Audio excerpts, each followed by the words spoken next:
បាទអរគុណជាបឋមសូមគោរពឲ្យដំលោកជំទាវគណៈធិបតីជាវេក្មិននៅក្នុងកិច្ចធ្វើសន្និសីទសារព័ត៌មានព្រឹកនេះហើយនឹងសូមគោរពអស់លោកស្រីអ្នកសារព័ត៌មានទាំងអស់បាទថ្ងៃនេះគឺខ្ញុំមានកិត្តិយសជួបជាមួយនឹងអស់លោកស្រីជាអ្នកសារព័ត៌មានហើយសំណួរនេះជាសំណួរពាក់ព័ន្ធជាមួយនឹងនីតិវិធីតែម្ដងប៉ុន្តែ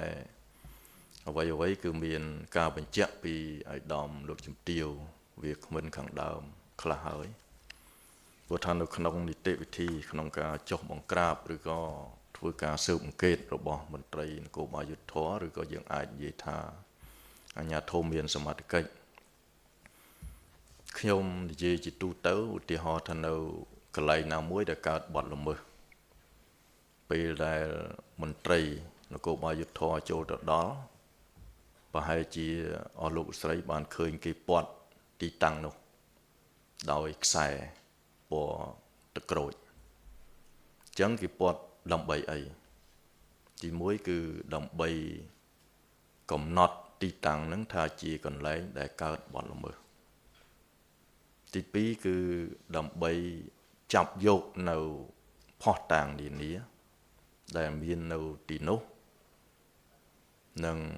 ជាពិសេសគេហាមមិនឲ្យមនុស្សចាក់ចេញឬក៏ចូលទៅថ្មីនៅទីកន្លែងនោះដើម្បីរក្សាឲ្យបាននៅមនុស្សដែលស្ថិតនៅទីនោះថាជាជនល្មើសឬក៏ជាសាក្សីអញ្ចឹងកន្លែងហ្នឹងគឺគេរៀបចំទុកដាក់មួយរយៈពេលហាមមិនឲ្យចាក់ចេញមានន័យថាចេញចូលចេញឬចូលក្រៅពីមន្ត្រីមានសមត្ថកិច្ចទេអញ្ចឹងក្នុងនេះគោលដៅគឺថារក្សាទីតាំងនេះដើម្បីធ្វើការស្រាវជ្រាវឲ្យបានច្បាស់លាស់ថាមានភស្តុតាងអីខ្លះឧទាហរណ៍ថាមានបន្សល់នៅវត្ថុមួយចំនួនដែលជាវត្ថុតាងឬក៏ស្នាមដានផ្សេងដែលជាភស្តុតាងនៅក្នុងការចាត់នៅក្នុងការស្វែងរកនៅបទល្មើសយ៉ាងណាមិញនៅក្នុងការស្រាវជ្រាវទៅលើបទល្មើសពាក់ព័ន្ធជាមួយនឹង scam online ឬក៏ជួញដូរមនុស្សយើងអាចនិយាយថានៅទីតាំងមួយដែលមានការសង្ស័យឬក៏មានការរាយការណ៍បញ្ជាក់ថាទីតាំងនេះកើតនៅបទល្មើសអស់នេះអញ្ចឹងអាជ្ញាធរមានសមត្ថកិច្ចចូលទៅដល់គឺយើងរក្សាទីតាំងនេះមិនឲ្យមនុស្សចេញចូលហើយមនុស្សនៅកន្លែងហ្នឹងទាំងអស់គឺត្រូវបានឃាត់ខ្លួនបាទចាប់ខ្លួននិងឃាត់ខ្លួនចុះមិនបានទៅឃាត់ទាំងអស់ព្រោះនៅក្នុងហ្នឹងវាមានអ្នកខ្លះជាជនរងគ្រោះអ្នកខ្លះមិនពាក់ព័ន្ធអីទេគឺដោយសារតែគាត់គេហៅទៅទីនោះក្នុងពេលវេលាណាមួយ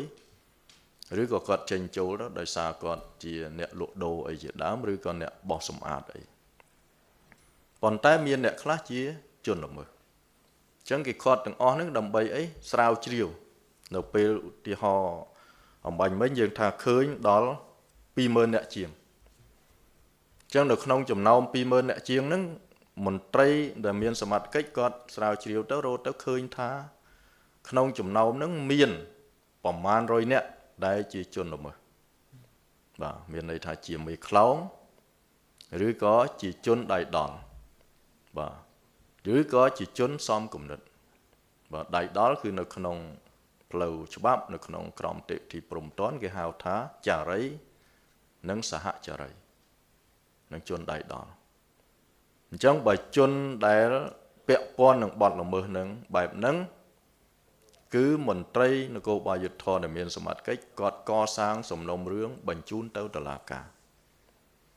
ចុះជនផ្សេងទៀតដែលរកទៅឃើញថាគាត់ត្រូវបានគេយកមកទីនេះក្នុងជាលក្ខណៈជួញដូរឬក៏បង្ខាំងគាត់ជាដើមជននេះគឺជាជនរងគ្រោះបាទជនរងគ្រោះហើយជនខ្លះទៀតគាត់អត់ពាក់ព័ន្ធអីទេបាទអាហ្នឹងក៏មន្ត្រីនគរបាលយុត្តិធម៌មានសមត្ថកិច្ចរបស់យើងគឺគាត់មិនទៅខាត់អីយូរទេសួរនាំនិងស្វែងរកភស្តុតាងគ្រប់គ្រាន់បញ្ជាក់បញ្ហាហ្នឹងហើយឲ្យគាត់ ត្រឡប់ទៅផ្ទះវិញទៅប៉ុន្តែជនជាជនបរទេសខ្លះដែលជាជនរងគ្រោះដែរប៉ុន្តែនៅក្នុងហ្នឹងក៏មានការប្រព្រឹត្តបទល្មើសខ្លះដែរប្រព្រឹត្តបែបម៉េចមុននេះគឺអាយដាមសនីឯកសុកវាសនាបានបញ្ជាក់ជូនហើយថាពេលដែលស្រាវជ្រាវទៅរកទៅឃើញថាជននេះមានការរំលោភបំពានលើច្បាប់អន្តរប្រវេសន៍ដូចជាគាត់ចូលមកលួចចូលតាមច្រកណាមួយដែលមិនមានទិដ្ឋាការអត់មានទិដ្ឋាការឲ្យចូលឬក៏គាត់ចូលមកមានទិដ្ឋាការចូលប៉ុន្តែគាត់ទៅធ្វើការខុសច្បាប់ព្រោះនៅក្នុងច្បាប់ស្ដីពីអន្តរប្រវេសន៍បានចែងថាជនបរទេសដែលចង់មកធ្វើការគឺថាត្រូវតែមានទិដ្ឋាការការងារជាមួយនឹងបានការងារត្រូវមានបានការងារអញ្ចឹងគាត់បំពេញទៅលើច្បាប់អន្តរប្រវេសន៍ដែរឬអ្នកខ្លះទៀតមានទិដ្ឋាការមានអីមែនប៉ុន្តែគាត់ស្នាក់នៅហួសពេលវេលាបាទអាហ្នឹងក៏រំលោភលើច្បាប់អន្តរប្រវេសន៍ដែរ